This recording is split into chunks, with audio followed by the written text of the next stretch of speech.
Good morning, good afternoon, welcome everybody to a session for the next 20 minutes or so, which is going to cover SEER for manufacturing and how the machining and fabrication capabilities of SEER for manufacturing can be used in an aerospace domain. My name is Steve Robinson. I am one of the business development guys at Galarath. I can be contacted on srobinson@galarath.com if you have any questions following from your viewing of this session. With me is my colleague Keith Garland, who is the brains behind the operation and is the one who's going to show you how the tool works. As I say, it should be we should be with you for about 20 minutes, covering everything that we can in the in machining and fabrication in an aerospace domain. So, without further ado, Mr. Garland, it's over to you, sir. Thank you, Stephen. Okay, so my screen that you can see at present is SEER for manufacturing. It has the 4-pane configuration. The top left-hand side is where we build our structure, the work elements, the process, the transformation from raw stock into finished component, whether it be through machining, whether it be through fabrication, composites, harnesses, and other wide range of other operations that are available to you. The top right-hand side is the parameters that associate themselves to each one of these work elements. Every one is individual. The general tab, the tooling tab, inspection and rework, part mark are common, and it's only the process specific tab that will vary based upon the process type that we have selected here. In this case, we have a aircraft fit up, and this one is a drilling, and you'll see that the operations change to reflect what needs to be done for that given process. So in the world of aerospace, we have a wide range of processes very specific to aerospace that are standard within SEER for manufacturing, and we have a Aero plugin for aerospace that was developed by the partners of the F-35 Lightning, the Joint Strike Fighter, and that is labeled Aero processes. And if we look at the list here, we will see that these specific operations are available within the tool as standard processes. They vary from fit up, which is the bringing of parts, details, sub-assemblies into larger aircraft fixtures. We have the drill operations. So once the parts are into the fixtures with temporary fasteners, we can open up the hose, we can drill through, and finally we can put the fasteners in, the rivets, the stakes, whatever they are, to hold those parts in place. We have composite operations with a wide range of composites, from hand layup to filament winding to powder preform processes, with curing operations such as autoclave, oven cure, vacuum assisted resin transfer molding, resin assisted transfer molding, and finally for composites we can then trim it. So we have the 3-axis, 5-axis bandsaw, whatever process you need to complete that composite component. We have paste bonding, electron beam assembly for localized curing of composites, 3D reinforcement for the stitching of a variety of cloths together, and aero sheet metal, and finally superplastic forming and diffusion bonding, which are all part of the Aero plugin. To complement that, we have other operations which can be utilized across all of the industries, as can the Aero, but in particular we're going to look at today machining. We have fabrication, electrical assembly, which is your harnesses, your cables, your looms, assembly for mechanical assembly, welding, etc., molding, casting, forging, powder metal, injection molding, and things like that. We can do PCB manufacture, finish and heat treatments, and then a variety of other composite processes. And finally at the bottom we have tube, weld, fab and processing for hydraulic pipes, for fuel pipes, air pipes, etc., for the swaging of the ends, the fitting of the fittings, the pressure testing, welding of pipes, etc. So with further ado, the bottom half are model outputs. So you'll see at the bottom reports and charts which tabulate across the side. So you simply right click, choose available charts. You can have a look at other operations that are available to you, other outputs Aero details will have, and we'll click on OK, and they will appear here. The model itself, to give you a bit more background, in options, set project parameters, is available to be operated in a wide range of countries all over the world. You can work in a base year of US dollars, you can work in a base year of British pounds, Chinese yuan, wherever you want this to be in the world, Indian rupees, and we can work in multiple currencies. So each one of these work elements can be reflective of the area, location in the world where these parts may be produced or manufactured. We have learning curve analysis, we have inflation tables, our base year, and so on can be done to cover the things that we need to estimate for this given project. This will vary. Some days you'll be working in imperial for an American drawing, the next day you'll be working for a European customer, so you'll need to work in metric, and so on. So that's the basic setup. For every process, we have a general tab. The general tab is where we start to tell the model information about what we're going to make.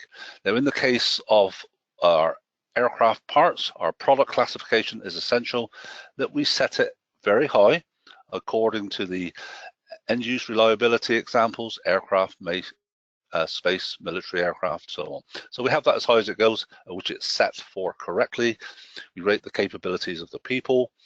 We can calibrate, we can put in labor rates, and just to show you, we have a labor rate details calculator where we can build rates up based on the investment, the level of expenditure on a given piece of equipment, whether we're working in China, Hungary, Venezuela, Rome, wherever it is, and what process they're going to be. So they could be skilled workers working 3 shifts, for example, with one setter, investing this much money, depreciation of money. These all work together to calculate you a generic rate. These rates are shown over here on the top right-hand side. And once you click on OK, they will go forward into the model for use. There are generic workshops set up, so you can have a medium-sized fabrication shop, small machine shop, and so on, which will get you going if you don't have the full amount of detail, and so on. These are production lots, so you can put in various steps of the production. So you can look at, I didn't highlight the production lot, so if I choose the production lot report,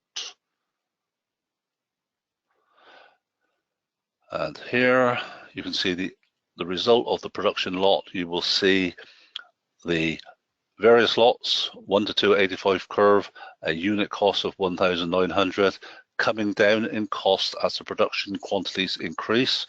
So you can use that for price breaks. So you can say, I want to buy 400 and they're going to cost you 568. So it's a very useful feature of the tool. So the processes themselves, I've showed you that there's a wide range available for you.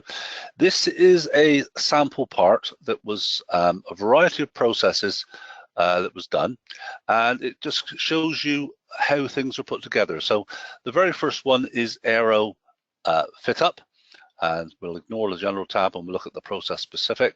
So we describe to the model the size of the overall assembly, the number of parts in the assembly, the joint length and width, which gives us a joint area, number of drawings to assist in the setup time, dimensional check complexity, how difficult is this to check, how frequent do we have to check, fastener spacings, temporary fasteners, and then here is the growing list of parts that we put into the assembly. So in this case, we have some bonding strips, there are details, we have 4 of them, we're going to clean them once, we're going to simply position them, no clamps, load and unload, and put them into the fixture. And this again is a simple case of double clicking. I want to put in a small sub-assembly, I have 1 of them, I'm going to clean it once, I am going to measure and mark for something different, I need to deburr it, I'm going to clamp it with some Calco pins, and this is load only. Click on OK. So that would be added into the fit up. Down the bottom, it goes into shimming. So many assemblies need to be shimmed. We have a growing list and a wide variety of shims available for aircraft installation, the joint area percentage that you need to shim, and so on. Then we have sealing, cleaning, secondary bonding operations, and as you can see again, for a wide range of operations, we can do the sealing, whether it be fuel sealing, weather sealing, fillet sealing, corona treatment.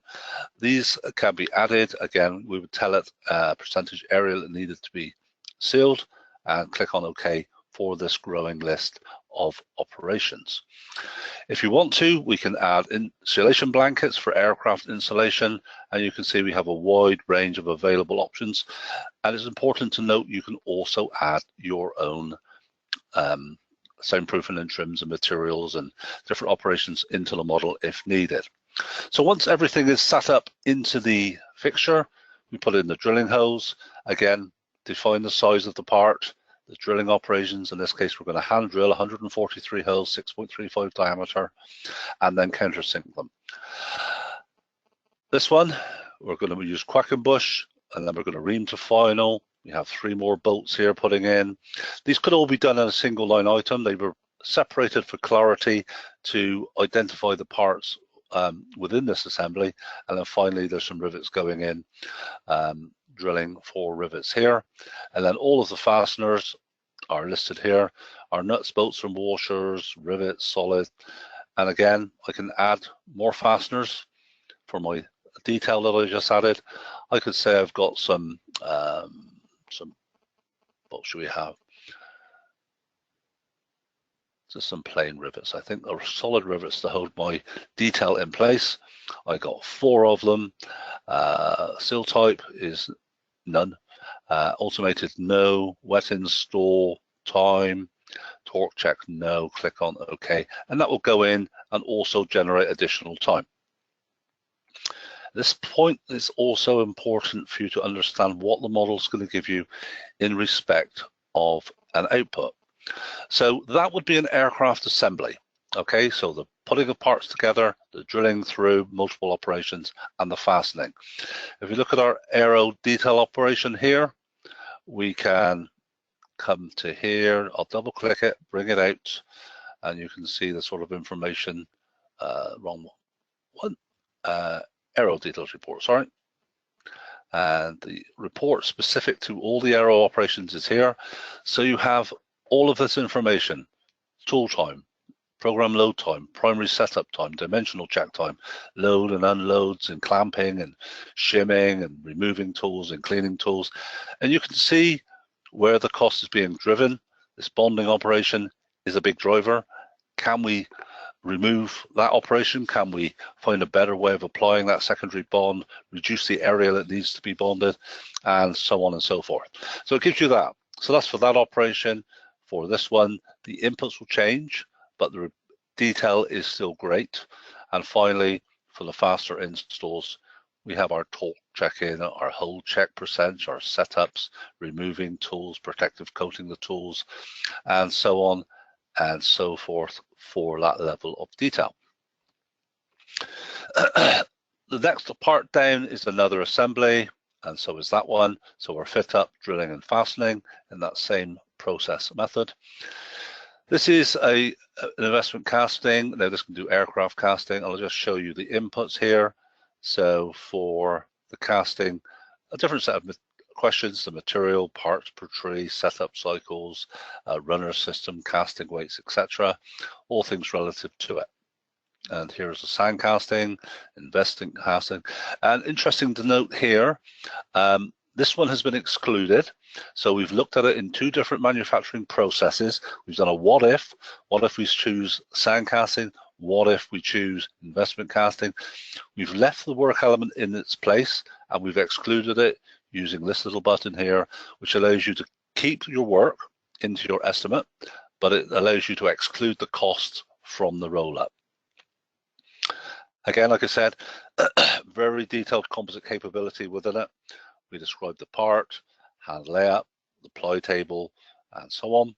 So the ply table is very detailed, is asking us for how many plies, the type of ply, whether it be a full or drop off, material types, you can add your own materials, how we're going to cut it, we'll have ultrasonic, how we're going to locate it, we'll have a laser, we're going to put these in at 90 degrees, covering 100% of the part, and OK, and that goes into our estimate for the complete part.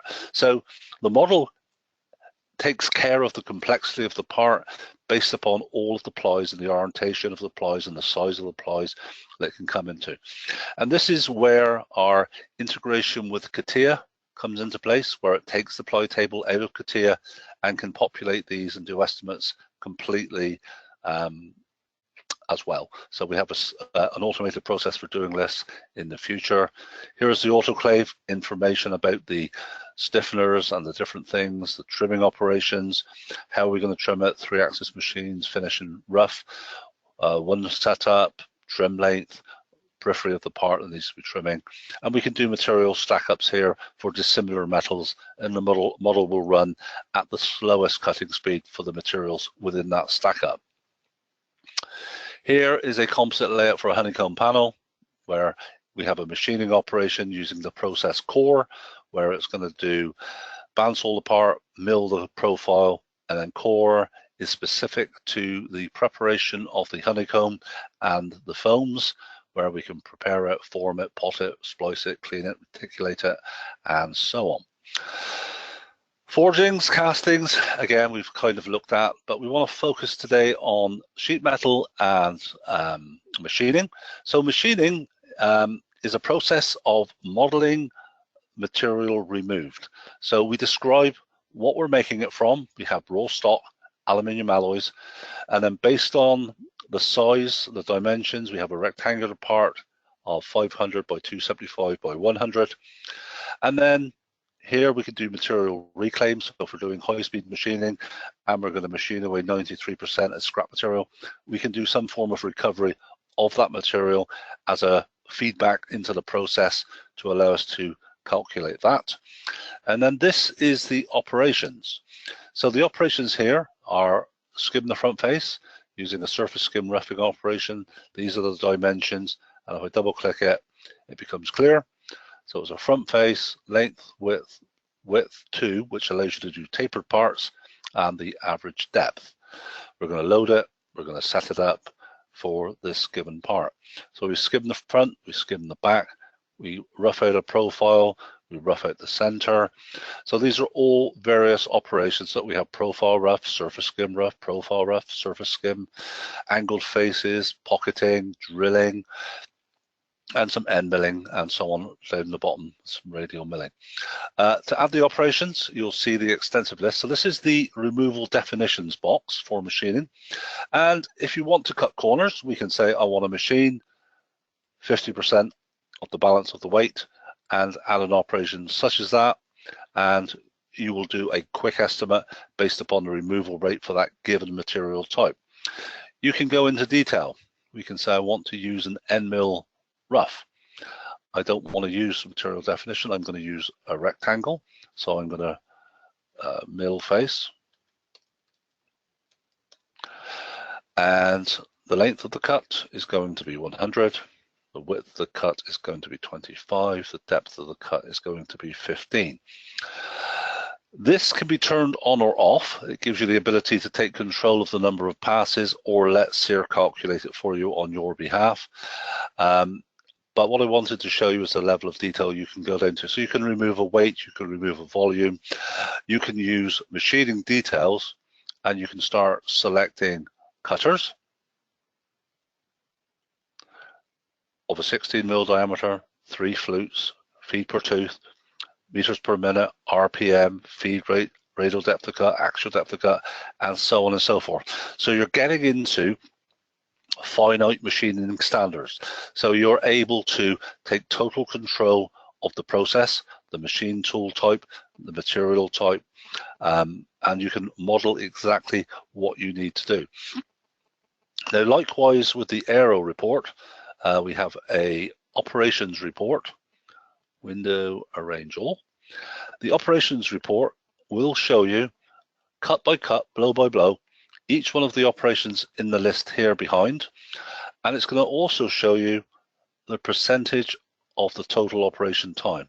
Let me just drag that across a bit. So this one has a setup. It represents a high percentage of the time because of the setup. as does this one here. But we can look down through the list, and they're all pretty standard, pretty reasonable times. We could look out the rough out center surface skim rough. Could we use a carbide cutter? It represents 4% of the time. Maybe we could cut out a couple of minutes by changing cutter, changing speeds and feeds, etc., to try and reduce our cost, try to get a better should cost estimate for our manufacturers. So that's machining. It's this total process, the removal of parts within it.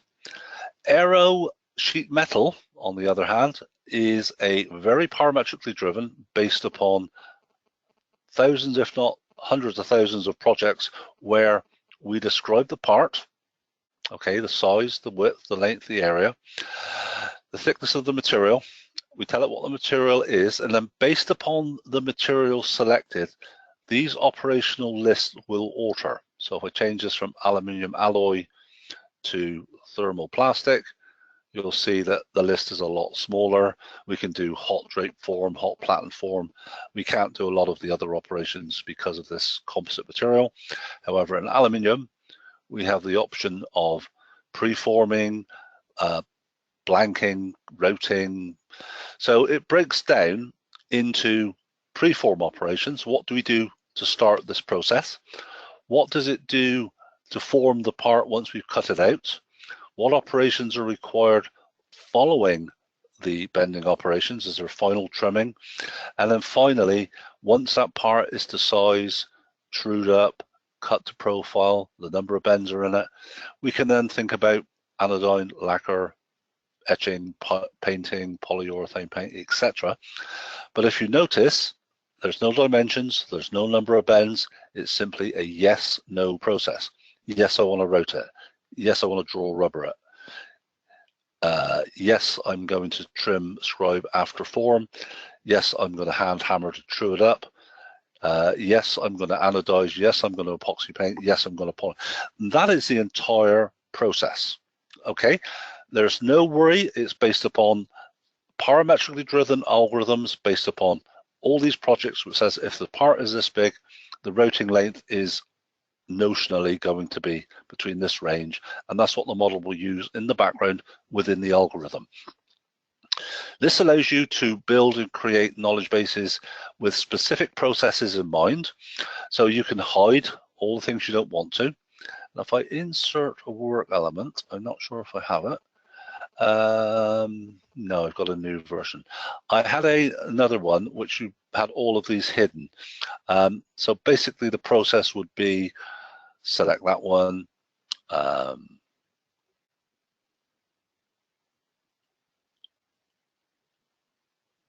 working. There we go. Edit. And we can hide the parameters. Let's go back there. We can hide the parameters. So that when the next user comes in, what he will see is a very simplified input screen with all the processes set. So I can get rid of that one. So it's a little effort up front to do it. But once that process is set, and I won't do them all, I'll hide that. I can then save this as a knowledge base, and I'll go File, Save as a knowledge base template, give it a name, and save it. This is the name that will appear in the list. Click on OK. Now I haven't hidden all of these, but the idea is they would be hidden. I can insert another work element. I can select my knowledge base. There she is, Aero Sheet Metal Demo, new part. Click on OK. And this time, none of the parts are bold. They're all part of the knowledge base. These two would be hidden down here, but you can see that you can quickly create a process for creating a cleat, creating a stringer, ribs, spars, skins, all of the aircraft parts that you want to manufacture within Aero. Likewise, here they are again. Yes, no, yes, no. turn them on, turn them off. That does work in conjunction, just while we're here finally. If I insert a fabrication roll-up, click on OK, work element, sorry. This has predominantly the same operations, but this time we can say I want a brake press, yes, and it will ask me for the number of brake operations, and I can tell it there's 2 bends, and I have the option to turn these on and off, control the complexity, the process capability of the press that I'm on, is it the right sort of press for the complexity of the part, and this will give you further granularity if you want to take further control. If you don't want to just do the yes no option, we do have this more detailed option available to you. If I look at water jet cutting, for example, say yes. All of the inputs are available, very detailed, as an option to you. So that's a quick insight into some of the processes in more detail than other. Hopefully I've given you a flavor of some of the things you can do within SEER for manufacturing. Very aircraft orientated, very aircraft specific processes available to choose from, very universally accepted in the aircraft industry. We have some very big names of customers in the aircraft business who you can find out from either the website maybe, or by talking to Steve Robinson or David Sims in the international office, or any of our colleagues in the US office can also fill you in on some of the very big names that use our estimating solutions with confidence on a daily basis. Thank you very much. Thank you, Keith. Hopefully that's given everybody a good understanding of the overall capabilities of SEER for manufacturing, and then how it can be specifically used for machining and fabrication in an aerospace domain. As Keith has said, we'd be happy to share our experiences with some of the largest aerospace companies in the world. Please feel free to get in touch. As I say, my name is Steve Robinson. My email address is srobinson@galarath.com. I'll be more than happy to help and assist, and to pass your details on to the most appropriate one of my sales colleagues, depending upon where you are in the world. Thank you very much for your time, and we look forward to speaking to you again soon. Thank you. Bye-bye. Thank you.